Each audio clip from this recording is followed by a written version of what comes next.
I'm Nima Rajan. Health Canada's chief medical advisor says the regulator received additional information from Johnson & Johnson over the weekend about its COVID-19 vaccine. Dr. Supriya Sharma says Health Canada is hoping to approve the drug in the next couple of weeks, but that is dependent on the information presented by the company. If approved, it would be Canada's fourth COVID-19 vaccine after AstraZeneca's candidate was given the go-ahead on Friday. Deliveries from the British-Swedish company could begin arriving in Canada sometime this week. Days after Health Canada approved the use of AstraZeneca's COVID-19 vaccine, doses could begin arriving this week. The Public Health Agency of Canada is currently only expecting delivery of about 445,000 doses from Pfizer-BioNTech this week. But a senior government official tells the Canadian press the first shots from AstraZeneca could start arriving in Canada on Wednesday, though the shipment has not been confirmed. AstraZeneca's vaccine is the third to get the green light from the health regulator. Travelers say they are paying the price for the chaotic rollout of Canada's new COVID-19 travel regulations, waiting for hours to book the hotel quarantine stays required for those flying into the country from abroad. Under the new program, travelers must show proof of a 3-day hotel booking before boarding their flight to Canada. The only way to book a room is through a dedicated phone line run by the Public Health Agency of Canada. Health experts in Canada are opposing so-called vaccine tourism. They say executives who engage in it show both an ethical disregard for those less fortunate and a lack of business insight. Their comments came after the head of the Canada Pension Plan Investment Board, Mark Machin, stepped down after admitting to traveling to Dubai to receive a COVID-19 vaccine. Experts say decisions to travel abroad for vaccines also raise questions about the culture that a person expects to cultivate in their company. NDP House Leader Peter Julian thinks both the Liberals and Conservatives are angling for a federal election this year. He says the Liberals are holding back important legislation so that they can claim they can't get things done in the minority parliament. Government House Leader Pablo Rodriguez says Conservatives have forced delays on bills authorizing billions in pandemic-related aid and special measures for safely conducting an election. The Tories, for their part, say the Liberals aren't focusing on the right measures to bring before the House. Lawyers for a Chinese tech executive wanted in the U.S. on fraud charges will be back in a Vancouver courtroom today to argue over the admission of evidence in her extradition case. Meng Wanzhou's defense team alleges the evidence will prove that international bank HSBC was aware of the relationship between Huawei and Skycom, a subsidiary of the technology company. Ms. Meng was arrested at Vancouver's airport in December of 2018 at the request of U.S. authorities over claims that she misrepresented her relationship, putting the bank at risk of violating U.S. sanctions against Iran. A doctor from northern Alberta has been nominated as the first Indigenous president-elect of the Canadian Medical Association. Dr. Alika Lafontaine of the Grande Prairie is set to be confirmed as the CMA's president-elect at an annual general meeting in August, and then his presidency would begin in August 2022. The association's presidency is rotated among the provinces, and Alberta's doctors chose Dr. Lafontaine, who has Anishinaabe, Cree, Métis, and Pacific Islander ancestry. The CMA says Dr. Lafontaine co-led the Indigenous Health Alliance from 2013 to 2017. A WestJet spokeswoman says negotiations are ongoing with the union representing its pilots following Friday's announcement of an undisclosed number of layoffs.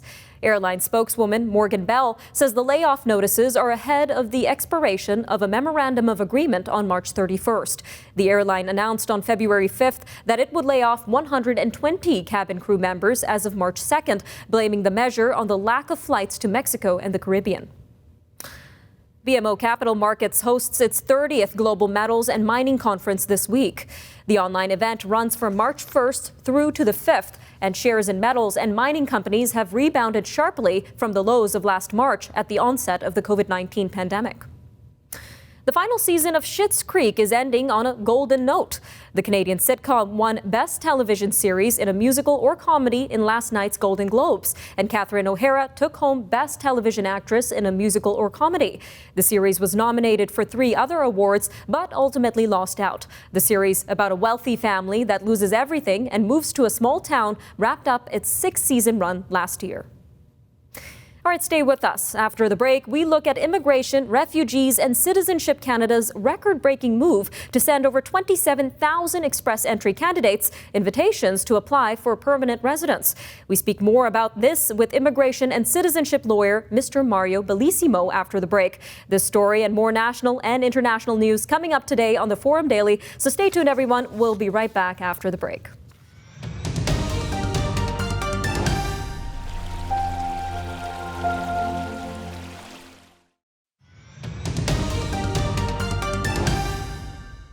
The ongoing pandemic continues to throw curveballs at Canada's immigration programs as travel restrictions and concerns over new variants of the virus continue to affect national immigration goals, with 2020 alone seeing a 30% decline of immigration to Canada.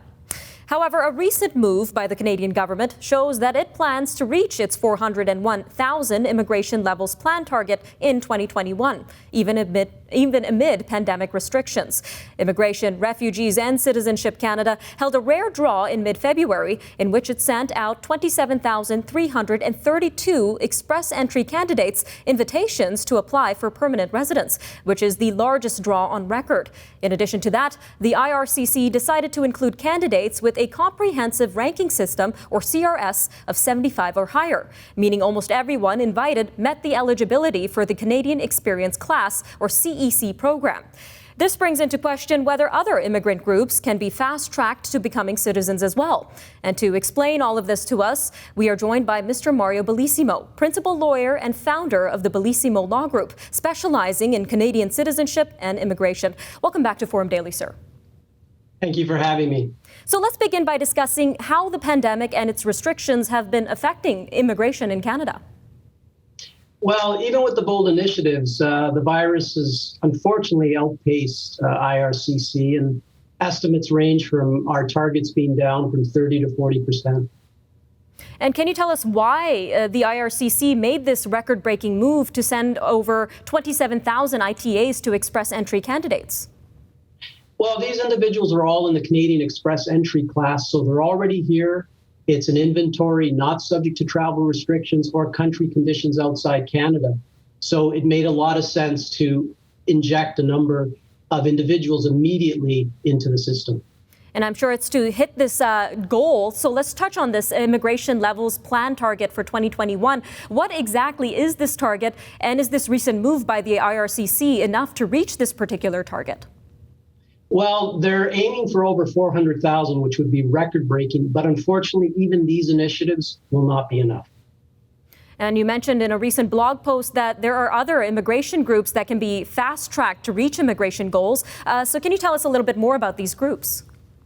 So provincial nominee programs and provinces can get more active and try to have more draws. We can look at work permits being transitioned to permanent work permit holders being transitioned to permanent residencies. But again, this still will not be enough. Now, you highlighted in this report that the largest group of applicants in your post was undocumented migrants. So can you tell us a little bit more about this group and why officials should look into fast-tracking this group in particular? Well, amnesties are always controversial. Since 1960, we've had about 9 programs, the last in about 2002. Why do you look at this? Well, they're already spending in Canada, consumer spending, property tax, gas tax. If they didn't have an economic incentive for being in the country, meaning filling employment gaps, they wouldn't be here. It brings them into the light, brings them into mainstream, potentially billions of dollars in unpaid taxes. And then as you continue to lower thresholds in other categories, like what we've seen with the latest draw, it does become a breeding ground for potential abuse of the system that anyone can qualify to immigration to Canada. So there are some unintended consequences.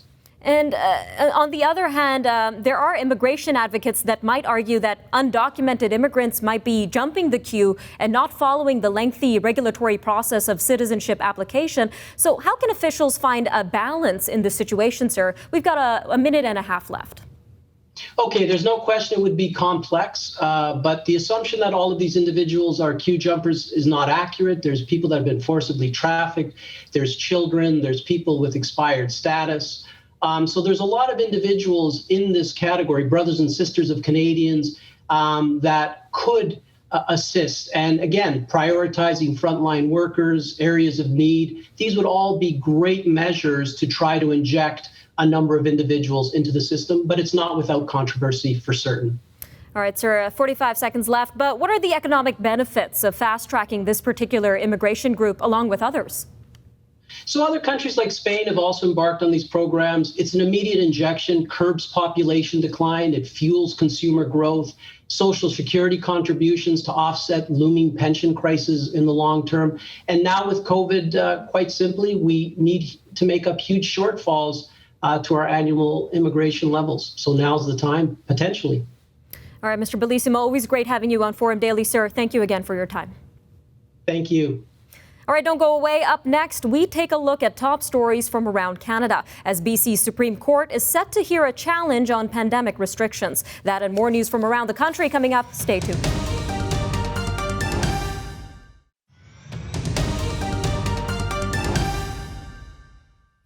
The BC Supreme Court is scheduled to hear today from a legal advocacy group challenging British Columbia's COVID-19 restrictions on worship services and public protest. The Justice Centre for Constitutional Freedoms says it represents more than a dozen individuals and faith communities in the province. It argues that while the government allows hundreds to gather in big box stores, attending worship services has been prohibited, which it says is a violation of the charter rights of freedom of conscience and religion and freedom of peaceful assembly. A fatal shooting in a First Nations community off the west coast of Vancouver Island near Tofino is being investigated by BC's police watchdog. RCMP were called to a Pitsit First Nation Saturday evening for a woman in distress, and there were allegations that she was being held against her will. Authorities say an unspecified interaction resulted in one man being shot and killed and another taken into custody. Regina Police Chief Evan Bray says there is no need for a handgun ban in the city. Gun legislation that was tabled in Parliament last month would allow municipalities to ban handguns through bylaws restricting their possession, storage, and transportation. But Mr. Bray told a recent Board of Police Commissioners meeting that most gun crimes in Regina involve long-barreled rifles and shotguns. He says even replica guns are a bigger problem in the community than handguns. Police in Winnipeg allege a youth who was arrested following an assault in a convenience store on Friday had been asked by an employee to wear a mask. Police allege the 13-year-old boy became upset and stabbed the employee after purchasing several food items. The 41-year-old male employee was taken to hospital in serious condition but was later upgraded to stable. The youth was later arrested at a home and is charged with assault with a weapon and aggravated assault. Ontario has expanded the first phase of its COVID-19 vaccination drive to include residents experiencing homelessness in Canada's largest city. The City of Toronto said it received word over the weekend that the province had added homeless people to the list of those who qualify for a shot under Phase 1 of its vaccine rollout plan. The city says shelter system residents will accordingly start receiving their initial vaccine doses this week. Thunder Bay and Muskoka Simcoe are now back in the lockdown stage of the provincial pandemic response plan. The move was made because of rising COVID case numbers in the two regions and rising concern about the spread of new variants of the virus. But 7 other regions are relaxing some public health restrictions today amid declining COVID numbers. They include Niagara Region, Chatham-Kent, Middlesex London, Southwestern, Haldimand Norfolk, Huron-Perth, and Grey Bruce. Ontario's website for booking COVID-19 vaccination appointments will reportedly begin a soft launch in 6 public health units this week. A senior government official tells the Canadian Press the website will not be available to the general population. But starting today, public health officials will reach out to a small number of residents who are 80 or older, as well as some eligible healthcare workers. Well, demand for electricity in Ontario fell last year to levels rarely seen in decades because of COVID-19 related measures. Data from the Independent Electricity System Operator show the decline occurred despite higher demand from people at home. Residential peak demand has climbed 13% above pre-pandemic levels over the winter and 19% in the summer. Overall, the demand last year was the second lowest since 1988. Quebec's mass vaccination campaign gets underway as the province begins inoculating members of the general public. The province announced last week that it was booking appointments for seniors age 85 and up across the province and 80 and above in Montreal. Quebec began accepting appointments last Thursday, with nearly 100,000 booked on day one of the campaign. Quebec has so far concentrated its vaccination effort on healthcare workers, people living in remote regions, and seniors in closed environments. Prince Edward Island Premier Dennis King says it's better to go harder and stronger with protective health measures now than to delay and risk the kind of COVID-19 outbreaks seen in other provinces. As of midnight, the island is under a province-wide 72-hour lockdown in an effort to prevent 2 COVID-19 clusters from spreading any further. Schools and most non-essential businesses are closed until Thursday, and islanders must practice physical distancing and anyone outside their immediate household. Atlantic Canadian patients who've suffered with symptoms of COVID-19 for almost a year say the time has come for health agencies to start providing specialized treatment centers.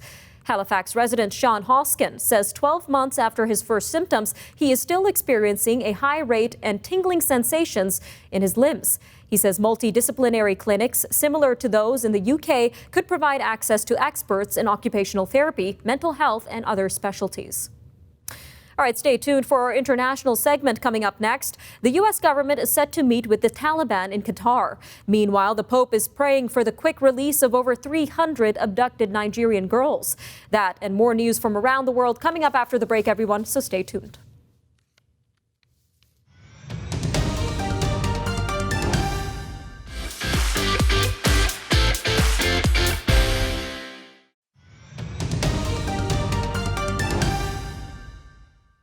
The Biden administration will meet with the Taliban in Qatar for their first in-person discussion since Joe Biden took office.